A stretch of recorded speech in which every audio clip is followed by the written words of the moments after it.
my intention. And if it's not your intention, hey, I'm not going to hold it against you. I'm just not going to date you. Because it's not going to help me get to where I need to get. It's going to frustrate you because you're going to have different expectations than I have. And it's going to frustrate me because I'm going to have different expectations than you are. And folks, it's going to lead to tensions and fights and disagreements. And if you can find that out up front and eliminate it, that's the way to go. Another rule that I had, when I dated a girl, I didn't go into her house unless her parents were home, and I didn't go into my house unless my parents were home with her. That's a great rule. You talk about a major deterrent. That's a major deterrent. Jan and I, when we dated, we spent a lot of time with her grandmother. That's another major deterrent, let me tell you. Knowing that Grandma was there, we played cards with Grandma. We did lots of activities with Grandma because we wanted to safeguard ourselves, and we knew that if Grandma was there, ain't nothing happening. Guaranteed. Okay? So we had to think through some of those things and how we're going to do things. You know, guys, I'm going to talk about this later on in this series, but there's something about the speed in which your relationship goes that can help you too. And one of the things that is very helpful is if you just try and slow things down from the very beginning. You know, wait a while to hold her hand. And you say, well, Pat, what's wrong with holding hands? Nothing except holding hands then leads to kissing, then leads to, and before you know it, you're in a place that you don't want to be. So just slow everything down. One of the great things about Jan and I is we didn't live in the same town until we were married. We wrote lots of letters to each other. Spent a little bit of time on the phone. We didn't have the free minutes and stuff you guys have now. It's pretty expensive back then. But that helped us get to know each other. And that's ultimately what you want to do. No worries, no lifelong consequences.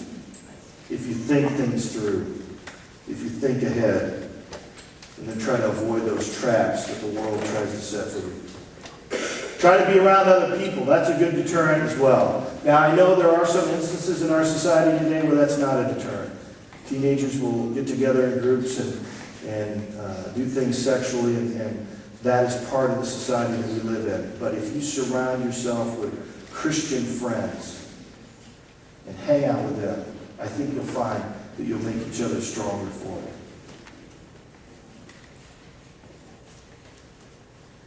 One of the things that we need to remember is we can hurt our relationship with God if we do things in the wrong way. If we are sexually active, we can hurt our relationship with God. Galatians 5:19. The acts of sinful nature are obvious: sexual immorality, impurity, debauchery. The acts of sinful nature. It is sin that separates us from God. And if you are actively involved in sin, I guarantee you it is going to affect your relationship with God. There is no way that you can be actively involved in sin and have a strong relationship with God. It doesn't happen. No matter how hard you try, the sin is going to drive a wedge between you and God. Proverbs 14:12. There is a way that seems right to man, but in the end it leads to death. Sometimes we think we've got it figured out. Sometimes we think, hey, this is good for me. We love each other. We're going to get married anyway. This is a good thing. It seems right to us. That's when we have to fall back on not what seems right to us, because what seems right to us leads to death, but what is right to God. We have to remind ourselves, what does God say about this? Not what do I think.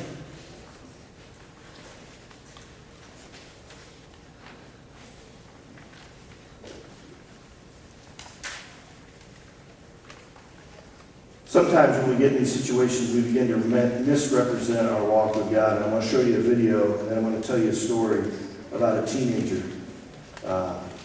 in my youth group one time that I saw this happen to.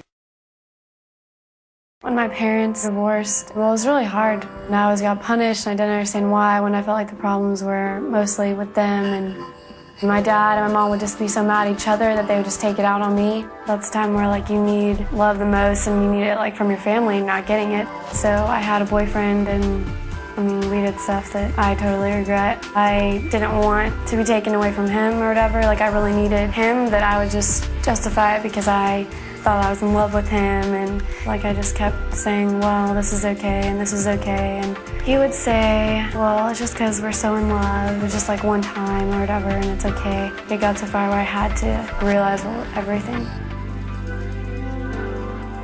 I felt so separated from God that like I couldn't even pray. Like I didn't want to leave my room or anything. I didn't want to talk to anyone. And I didn't want anyone to know me, because I felt like God ruined everything. I told people I was a Christian and like all this great stuff, and so I felt so hypocritical. Feeling guilty, I just kind of like tried to hide it. Have you ever been there? Where you're feeling hypocritical, you know that you're doing things that are against God's will? The first thing that teenagers do in that situation is they begin to separate themselves from the very people that can help them. They begin to isolate themselves from their Christian friends because they feel guilty when they're around them. They feel like they have to lie or they have to present this front. And they begin to pull away from everybody that can convict them of the things that they're doing in their lives. And they begin to rely more and more on themselves and more on the advice of people who could care less about what happens to them in their relationship with God. There was a teenage boy in my youth group one time. And when he was about a sophomore in high school, I noticed he began pulling away. I would ask him why wouldn't he come to youth group, and I would encourage him to come. And he said, I don't have time, I'm doing homework, I'm doing all this. And he began avoiding me at church, and then before long he wasn't even coming to church.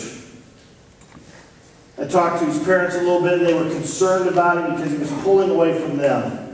His Christian friends would come up to me and go, I don't know what's going on with this guy. He won't have anything to do with us. And before long, he had isolated himself from everybody that was a believer.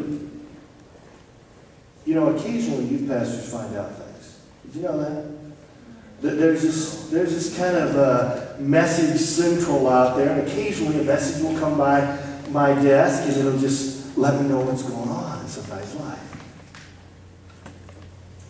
When I found out that this young man had started being sexually active with girl after girl after girl after girl, and he was getting a reputation being kind of a ladies' man. And he couldn't live with that, being around Christians, so he began to isolate and separate himself from Christians. He loved God. He wanted to serve God. And because of this one sin in his life, he began isolating himself from the very God that he loved. And I remember talking to him about it specifically, saying, hey, I know what's going on, and I want you to come back. And he said, I can't. I can't come back. And it's just not true. You can come back.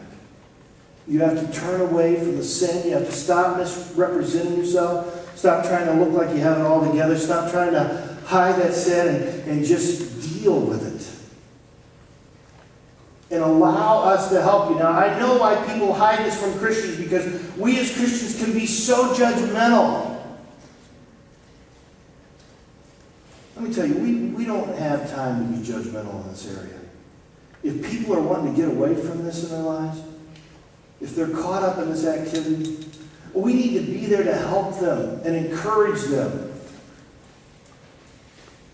So if you're an individual and you're thinking, man, if my friend told me that, I don't know what I would do. I'll tell you what to do. Love them, pray for them, help them. And if you're in that situation, listen to me. If you're in that situation where you love God and you're caught up in these sexual relations before marriage, I'm going to encourage you to seek out some friends to help you get out. Now, I know I haven't told you a whole lot of reasons why. I'm going to do that now. Why I think it's important for you to wait until marriage. There's a real reason that we save ourselves for marriage. The Bible tells us that the two shall become one. When you get married, there's only one gift that you can give to that individual that nobody else can give them. And that's you.